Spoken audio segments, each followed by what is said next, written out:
하나님 말씀 보겠습니다. 요한복음 20장 1절에서 18절까지 말씀, 우리 10절까지만 우리 함께 같이 교독하겠습니다. 제가 먼저 1절 말씀 시작합니다.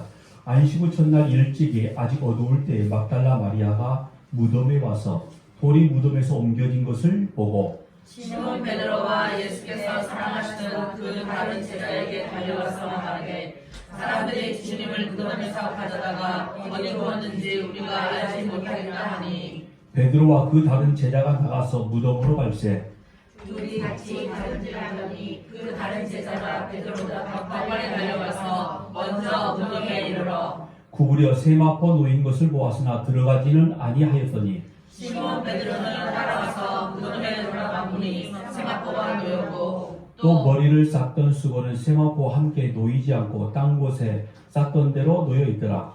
그때야 무덤에 먼저 갔던 그 다른 제자도 돌아보고 있더라. 그들은 성경에 그가 죽은 자 가운데서 다시 살아나야 하리라 하신 말씀을 아직 알지 못하더라. 이에 두 제자가 자기들의 집으로 돌아가니라. 아멘. 오늘 본문이 좀 길어서 10절까지만 말씀 우리 함께 같이 읽어봤습니다. 오늘의 교회력으로 우리가 부활주일이라 해서 특별히 부활에 관한 말씀을 선포하는 날이기도 합니다. 아마 여러분들은 분명히 기억하실 겁니다. 부활절 날만 부활이 아니라 우리는 평생의 매일이 부활입니다. 왜냐? 오늘 저와 여러분은 예수 그리스도가 함께 동행하시기 때문에 그리함으로 오늘 우리는 영생을 얻었고 영생을 얻었다면 이미 우리는 부활 신앙 가운데 부활의 삶을 살고 있다라는 거죠. 마치 사도 바울이 내가 날마다 죽노라 했을 때에 그 죽는 삶을 통해서 그를 통해서 하나님의 말씀이 선포되고 하나님의 살아계심을 증거했던 것처럼 오늘 우리가 우리의 삶 속에서 내가 매일 죽노라, 즉 나의 생각과 나의 뜻과 나의 욕심과 이런 모든 것들을 내려놓는 삶들이 이루어져 있으면 우리는 매일이 부활이라는 거죠.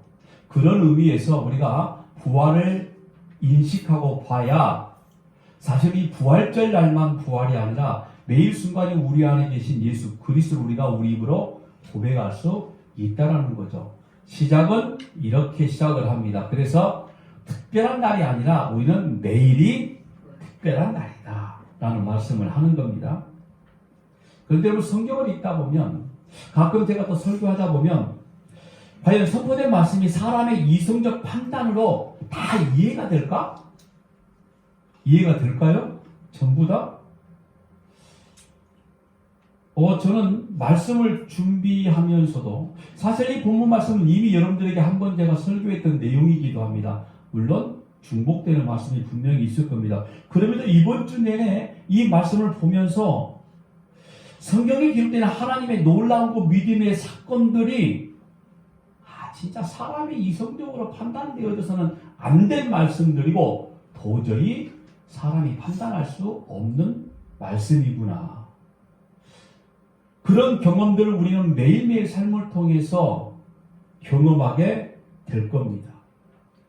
그런데도 불구하고 우리 이성적으로 우리의 사고로 판단할 수 없는 그 놀라운 믿음의 사건들이 오늘 저와 여러분들에게는 아멘으로 고백되어지더라는 거예요. 벌써 믿지 않는 불신자들의 시각으로 한번 오늘 우리가 부활절이란 날을 한번 보자고요. 사람이 죽은 지 3일 만에 다시 살아났더라?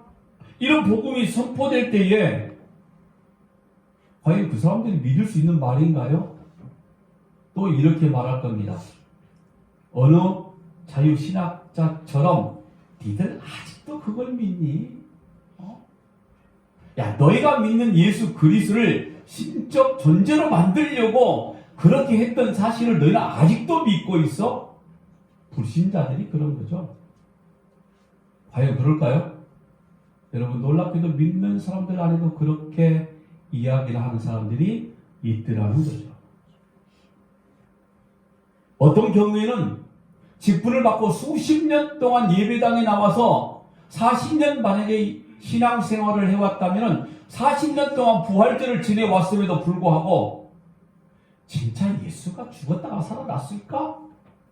마음속에 전혀 고백되지 않는 믿음이 성장하지 않는 모습을 보면은 정말 놀라운 일이기도 하고요. 그럴 때마다 정말 믿음은 말로 되어지는 게 아니구나. 사람의 결심으로 이루어지는 것이 아니라 전적인 하나님의 주신 믿음의 선물로 인한 고백이 있어야, 하나님의 주신 믿음이 있어야 성령 하나님이 나와 함께 동행하심을 알고 있는 자만이 그걸 믿는다라는 거였습니다. 아주 말을 잘해도 믿어지지 않는 거죠. 온갖 미사이고 다 동원돼도 믿어지지 않는 거예요. 뭐 여러 가지 예화를 갖다 놓고 이야기를 해도 부활이 믿어지지 않는 거죠. 사실 여러분, 부활이 믿어지는 건, 어떤 예화를 통해서 믿어지는 건 결코 아닌 거죠. 그건 그냥 확인하고 지식이는 거죠. 더더욱이 여러분들은 제가 그렇게 아주 매끄럽게 설교를 잘한 것도 아니고, 여러분들 생각 속에 서인호 목사 말을 들으면 뭔가 그럴 것 같다라고 이렇게 확 넘어갈 만한 뭐 이런 단어를 쓰지도 못하거든요.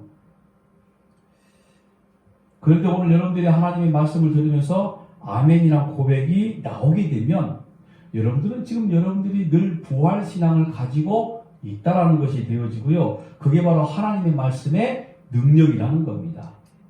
아멘이십니까? 해서 오늘 여러분들이 아멘을 잘해야 된다. 왜요? 여러분들이 아멘을 못하면은 서목사가 지금 설교를 정말 못하고 있는 거거든요. 어쨌든 이 영상을 또 우리 교인 아닌 다른 분들도 보고 있으니 여러분들의 아멘 소리가 분명히 들어갈 걸로 생각이 되어지고, 오늘 하나님께서 이 말씀이 선포되는 이 자리와 오늘 저와 여러분에게 진짜 복을 주셔서, 어떤 복이냐면 우리의 귀가 열리고 마음이 열려서 그 말씀이 우리 안에 고백이 되어지는 그런 믿음의 시간이 되어지기를 바랍니다. 늘 들어왔던 부활절, 부활의 능력으로 오늘도 우리가 세상을 승리하자, 세상 가운데 이겨내자, 승리하는 삶을 살아야 된다. 죽음을 정복하신 예수 그리스도, 죽음을 이기신 예수, 오늘 우리는 그분을 믿기 때문에 당연히 우리가 죽음을 극복하고 이겨내야 된다. 세상 가운데 우리는 부활의 능력으로 승리해야 된다. 뭔가 새벽에 이 말씀을 들으면 막 속에서 뭔가 끌어올린 듯한 뭐 이런 느낌을 받을 때가 굉장히 많이 있었단 말이죠. 그런데 오늘 오전 예배만 딱 끝나면은 바로 부활이 끝나버립니다. 놀랍게도 끝나버렸어요. 너무 많은 시간 동안에 그 경험을 해왔습니다. 고난주간 주일 새벽까지는 너무 힘들고 어렵고 고난스럽고 고통스럽고 온갖 세상 죄를 다 치고 가는 예수 그리스도의 모양을 다 하고, 또 그런 퍼포먼스를 막 교회에서 막 하고,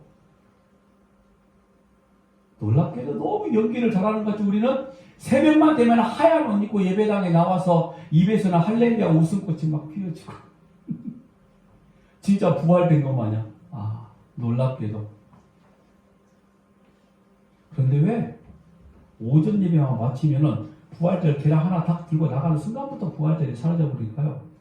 그날만 그분들한테는 부활절이기 때문인 겁니다.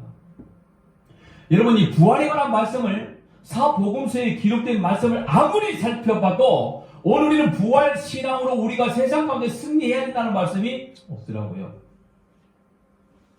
우리가 부활 신앙을 가지고 있어야만, 특별히 이날 더 우리가 돈독하게 해야만 우리가 세상을 이길 수 있는 것도 아니었습니다.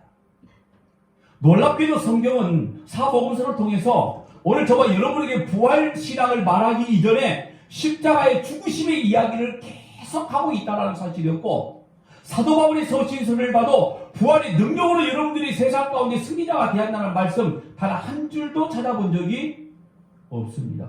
그런데 왜 유독 현대에, 지금 이 시대에 부활의 능력으로 우리가 살아야만 세상을 이겨낼 수 있다라고 이야기를 하는 걸까요? 성경에는 그렇게 말하고 있지 않다라는 거예요. 중요한 건. 특별히 부활 이 사건을 통해서 성경에서 말씀하고 있는 내용이 과연 어떤 것일까? 라고 보니 오늘 본문의 말씀만 보면은 오늘 저와 여러분과 똑같은 어리석은 사람들이 등장합니다. 거기에 대표적인 어리석은 사람이 누굽니까? 예수님의 제자들이었어요. 3년 동안 같이 했습니다. 예수님 입에서 떨어져 나오는 하나님의 말씀을 그냥 받아먹고 사는 사람들이었습니다. 예수님이 행하시는 모든 기적들을 직접 자기들의 눈으로 목도하고 확인했고 만져봤던 이런 사람들 아닙니까? 그런데 그들의 신앙은 불신앙이었습니다. 놀랍게도. 본문을 통해서 부활이라고 말하기 이전에 예수님의 무덤 문이 열린 이 사건을 가장 먼저 목도하게 되는 누굽니까? 막달라 마리아가 등장하며 이 여인으로 인해서 예수님이 없더라라는 사실이 전달되기 시작합니다. 예수님이 다시 살아나셨더라. 이것도 사실은 아니었어요. 우리가 그렇게 이해할 뿐인 거죠. 마리아는 2절에 의하면 이 사실을 베드로와 그 사랑하는 제자 즉 요한에게 이 말을 한 거죠. 뭐 다른 복음서들에 보면은 순서가 조금씩은 다르지만은 일단 오늘 본문 이 말씀 기준 보자면 베드로와 요한에게 말하자 베드로와 요한이 무덤으로 뛰기 시작한데 먼저 뛰어갔던 사람이 누구였다고 그랬죠? 요한. 이유는 달리기를 잘해서 또 뭐 젊어서 야 이거 우리 너무 많이 들어왔지 않아요? 그죠? 그러면서 또 이렇게 우리가 설교를 했단 말이죠. 주의 일 하는 거 여러분 나이 먹으면 힘 빠지고 지각이 떨어지니까 못하니까 젊었을 때 열심히 해야 됩니다. 정말 많이 들어왔고 여러분들 저도 종종 했던 이야기이기도 합니다. 근데 요한이 먼저 무덤에 도착을 했죠. 달리기를 잘했으니까 또 젊으니까 그랬다라고 이렇게 이야기를 합니다. 근데 무덤 안에 들어가지를 안 했어. 늦게 도착했던 베드로는 바로 뛰어 들어가서 세마포를 보았습니다. 그리고 그 뒤를 따라 요한이 무덤 안에 들어가게 된 게 오늘 본문의 내용이에요. 그리고 예수님의 무덤을 본 두 제자의 이야기는 10절에서 두 제자가 자기 집으로 돌아갔다. 사실 이게 끝이에요. 자, 여기서 또 한마디 더 해야 되죠.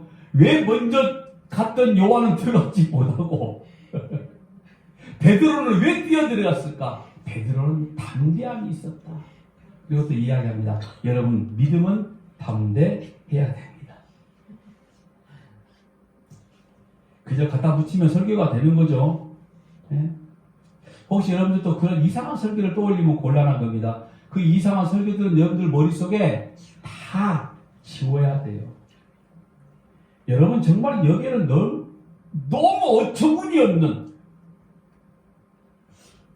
예수님의 무덤에 예수님이 있어야 될 그분이 당연히 없어졌어. 당연히 없어졌어. 당연히 없는 거예요. 그런데 그 놀라운 사건 속에서 이 제자들의 반응을 보면은 정말 형편없는 아주 어처구니 없는 사건이 터졌다 이 말인 거예요. 먼저 어떤 건지 아시죠? 이들은 지금 무덤으로 뛰어갔던 자체가 그렇죠. 아시네. 잘못된 거예요. 마태복음 26장 31절 33절 말씀 보니 그때 예수께서 제자들에게 이르시되 오늘 밤에 너희가 다 나를 버리리라. 기록된 바 내가 목자를 치니 양의 떼가 흩어지리라 하였느니라. 그러나 내가 살아난 후에 너희보다 먼저 갈릴리로 가리라. 베드로가 대답하여 이르되 모두 주를 버릴지라도 나는 결코 버리지 않겠나이다. 이 말씀 아시죠?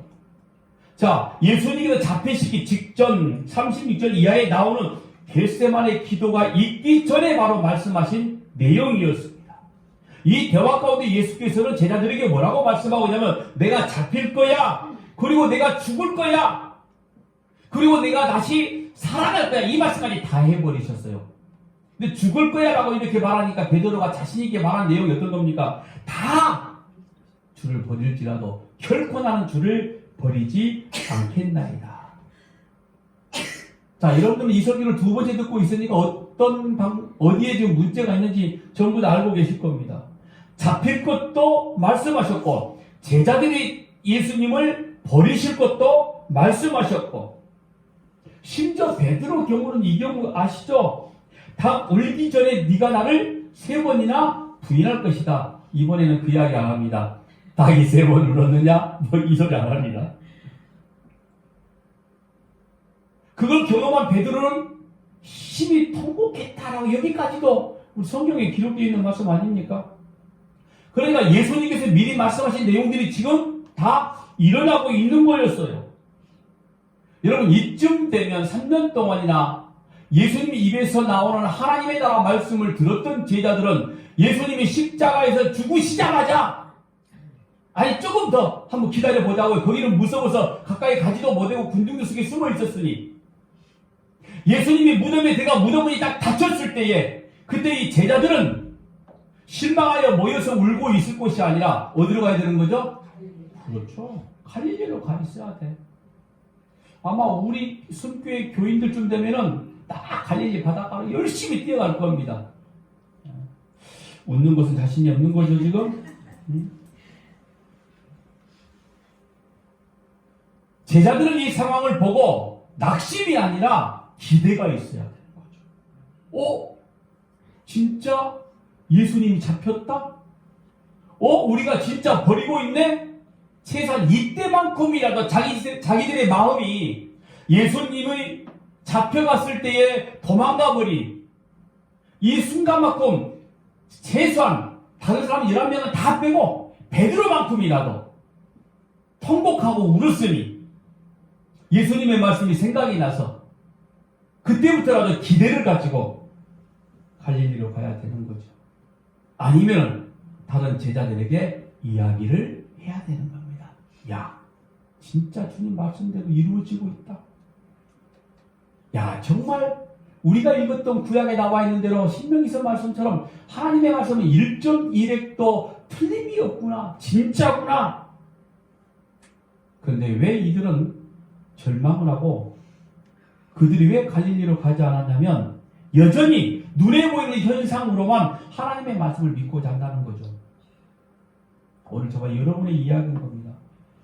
우리는 여전히 어떤 기적을 통해서 우리 삶 속에서 우리 주변에 일어나는 어떤 희한한 기적과 놀라운 사건들을 통해서 야, 과연 하나님이 살아계시는구나. 자꾸 확인한다는 거죠. 그냥 믿으라 하셨으면 믿으면 되는 거였습니다. 적어도 제자들은 예수님의 죽음을 보고 첫 번째 말씀이 이루어진 것을 보고 알고 놀라고 그때부터는 경외함이 터져나와야 되는 거 아닙니까? 그리고 그 다음 말씀이 어떻게 이루어진가를 기대하고 기다리고 있어야 되는 게 제자들의 모습이었다 이 말인 겁니다. 두 번째 말씀이 이거였잖아요. 내가 살아난 후에 너희보다 먼저 갈릴리로 가리라. 그럼 제자들은 따라가면 되는 거죠. 최소한 믿음이 있었으면 뭘 확인해보고 싶은 겁니까?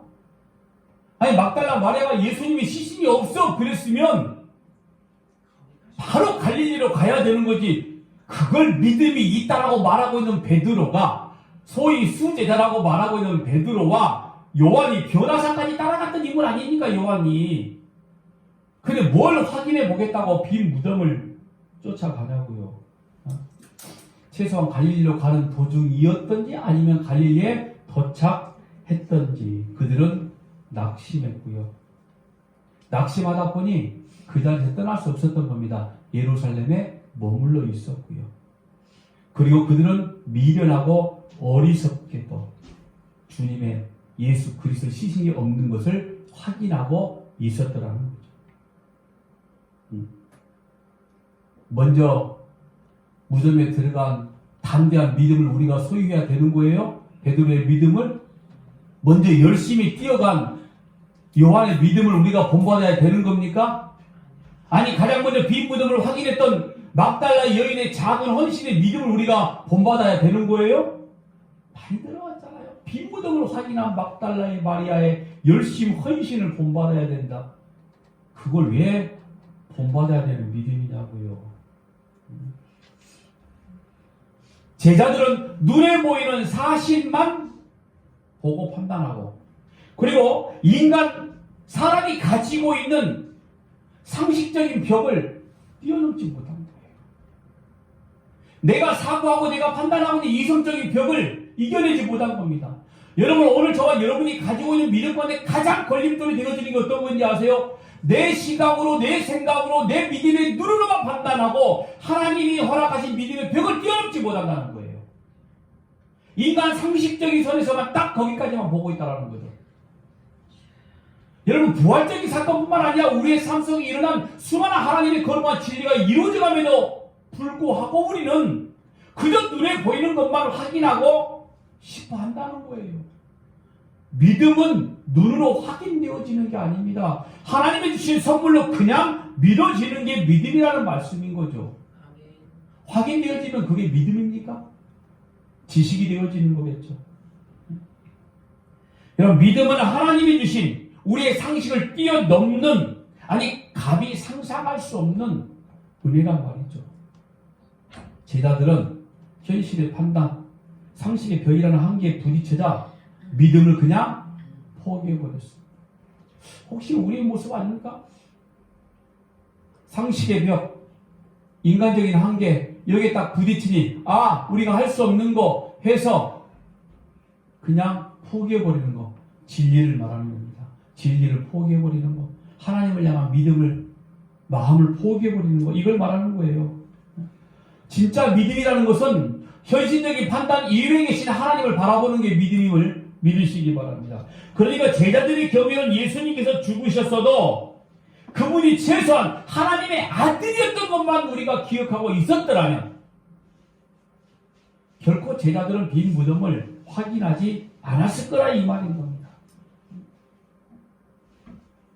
예수님을 3년 동안 같이 따라다니면서 수많은 기적과 수많은 하나님의 말씀을 들었음에도 불구하고 그들 마음속에는 절망과 두려움 때문에 결국에는 상식의 벽을 뛰어넘지 못해버린 거죠.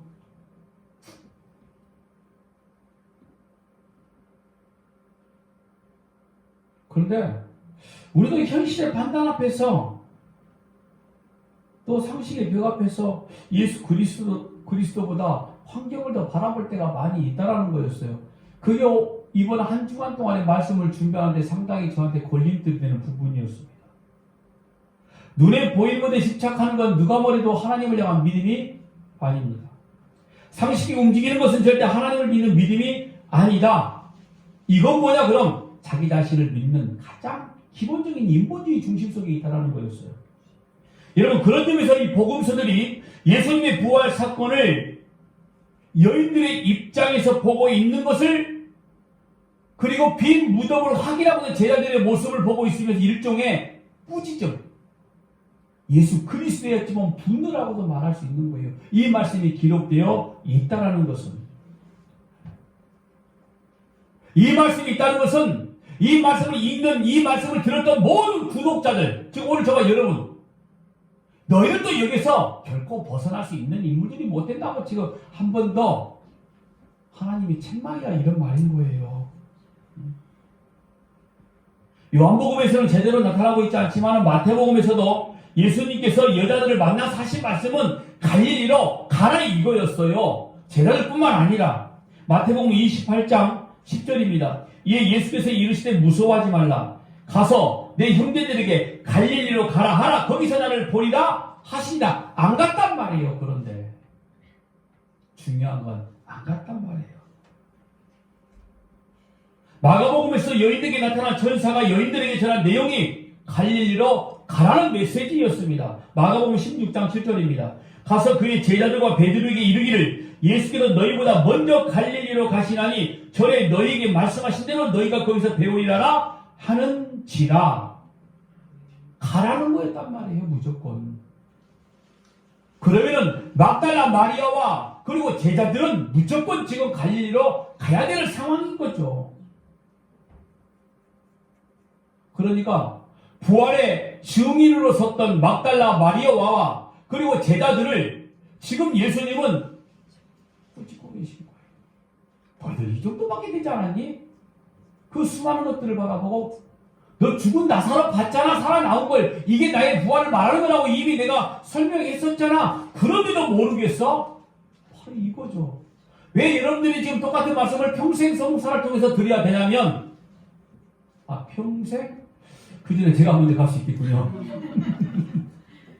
잊어버리니까. 왜 성경 66권을 문자화해서 저와 여러분에게 왜 주셨냐면 잊어버리니까.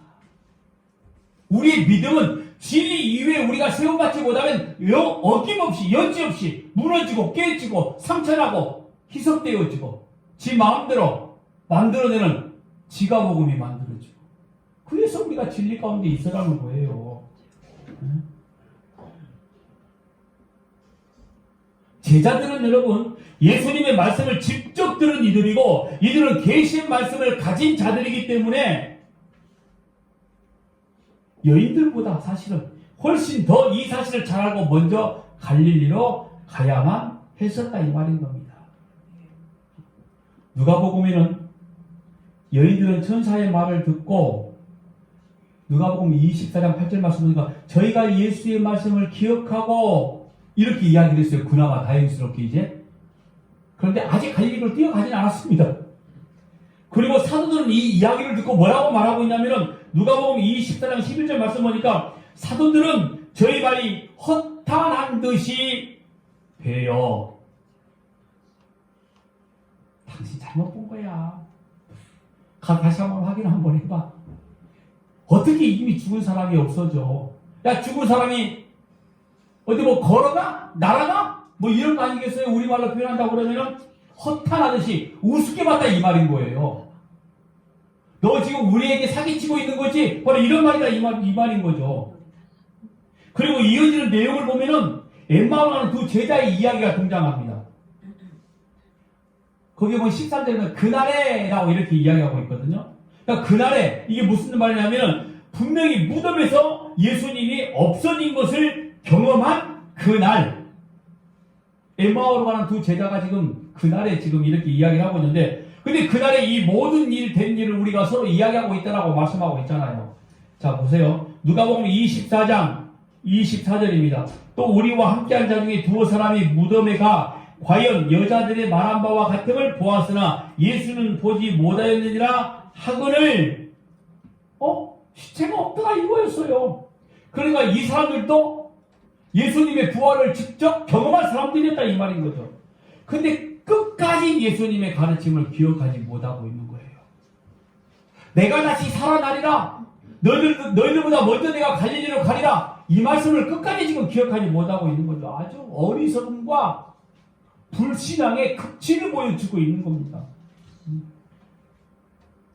잡히심으로 죽으심으로 이미 말씀이 이루어짐을 보았고, 자기들이 직접 무덤에 가서 예수님의 시체가 없음까지도 보아놓고 여전히 이들은 믿지 못하고 있는 거예요 지금.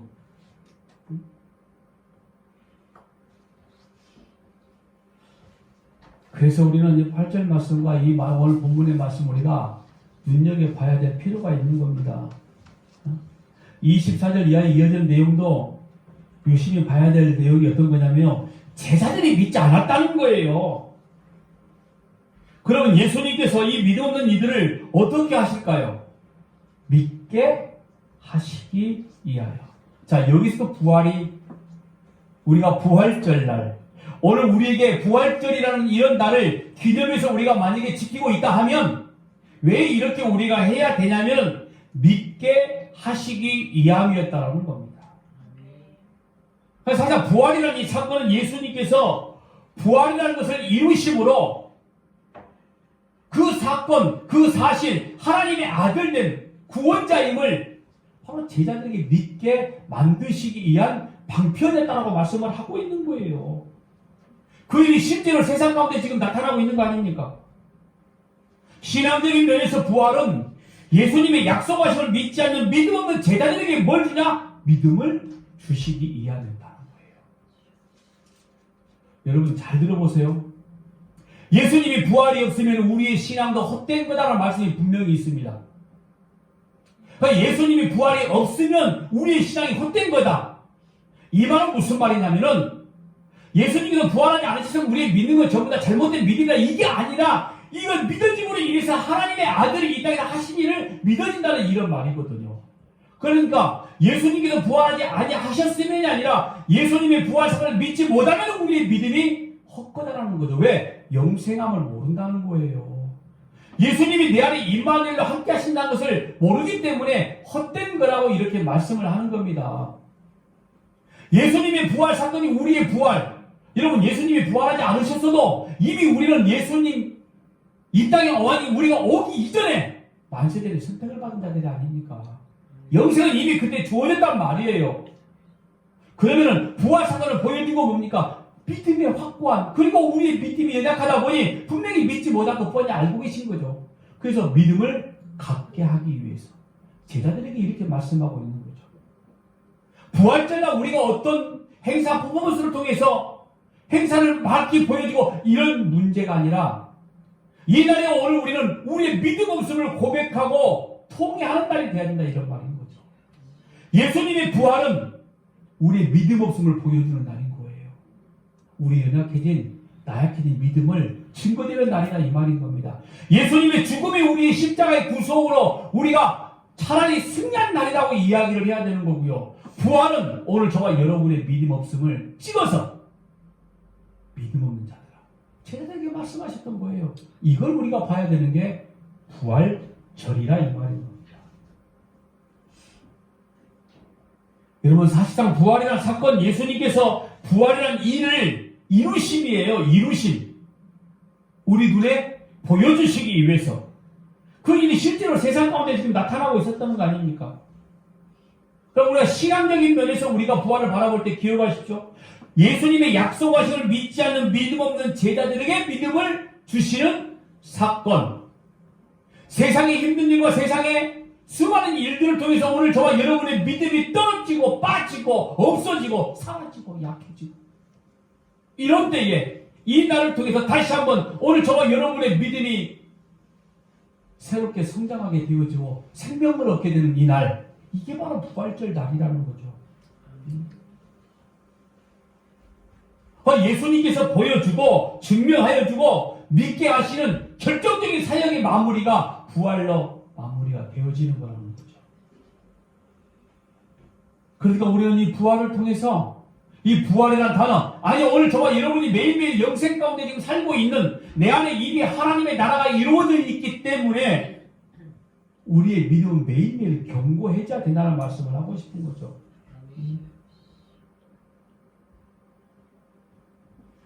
예수 부활, 그리고 우리 부활, 예수 부활, 우리 믿음, 이게 우선이 아니에요.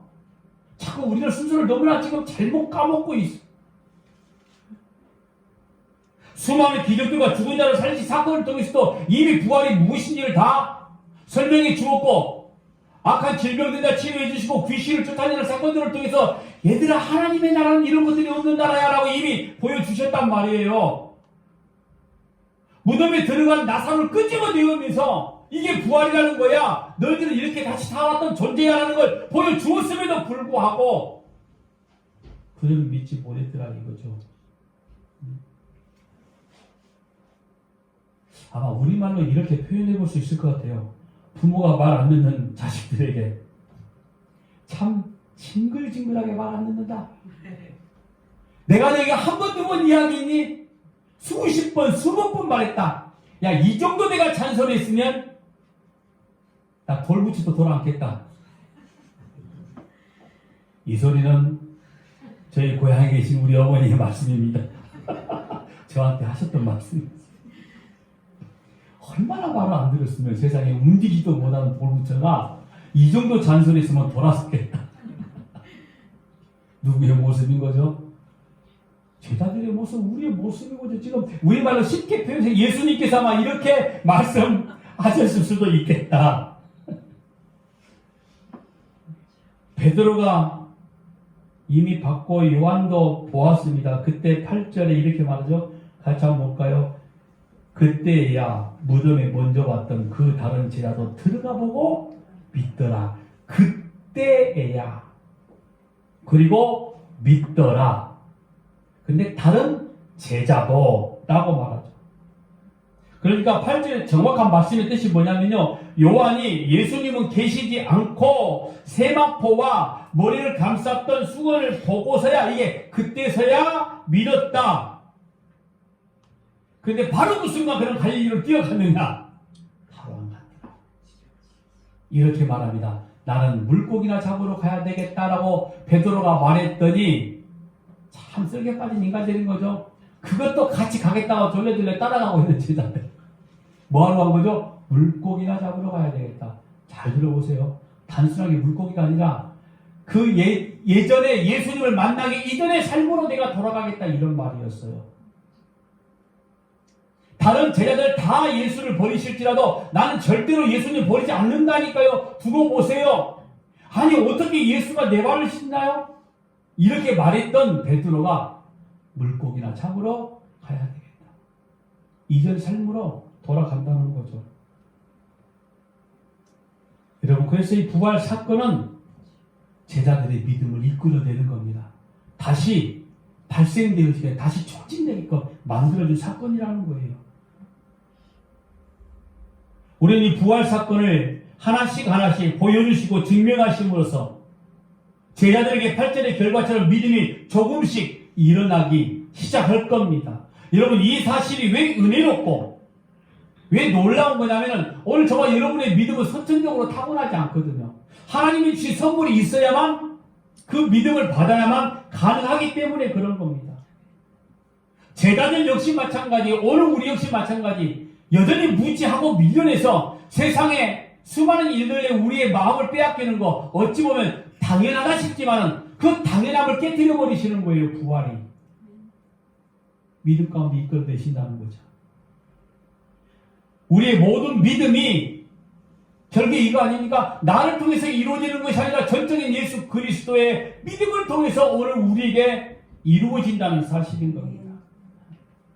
여전히 어린아이와 같고 미숙한 사람들일 겁니다. 솔직히 성경을 통해서 하나님께서 부활을 주신 것만 이것뿐입니까? 놀랍게도 부활은 우리의 삶 속에 이루어지는 것까지 말씀을 이미 하셨잖아요. 내가 너희와 함께 하리라 이렇게. 지금 저와 여러분에게 이런 말씀을 하시는 거죠. 예수도 진정으로 내가 진정으로 바라는 믿음이 뭔지 아니? 제발 너희 생각과 너희 뜻대로 말씀을 바라보지 말라는 거 아니겠습니까? 어떤 기적적인 사건을 통해서 우리 눈에 확인되어지는 사건들을 통해서 믿는 그런 믿음이 아니라 예수님의 죽음을 본 즉시 믿는 믿음. 첫 번째 말씀이 이루어짐을 본 즉시 따라갈 수 있는 믿음. 그리고 갈릴리를 향해 갈 수 있는 것. 이런 종류의 믿음인 겁니다. 이렇게 결론을 낼 수 있는 거죠. 현실의 상식의 벽을 바라보지 말아라. 예수 그리스도의 부활은 오늘 믿음 없는 나를 이끄시는 하나님의 방법이었구나. 이미 우리 안에 있는 영생을 다시 한번 확인시켜 주시는 그러한 일들이었구나. 오늘 이와 같은 생명의 역사가 저와 여러분 10년 가운데 임하기를 바랍니다. 우리 교회가 우리 숨교회가 이와 같은 부활적 신앙, 날마다 깨어있는 신앙, 내가 부활 지체로 살아가고 있다는 신앙적인 고백, 이와 같은 삶으로 진리 가운데 바로 서 있고 하나님의 나라를 이룰 수 있는 저와 여러분 그리고 우리 숨교회가 되어지길 주의 이름으로 부탁합니다. 기도하겠습니다.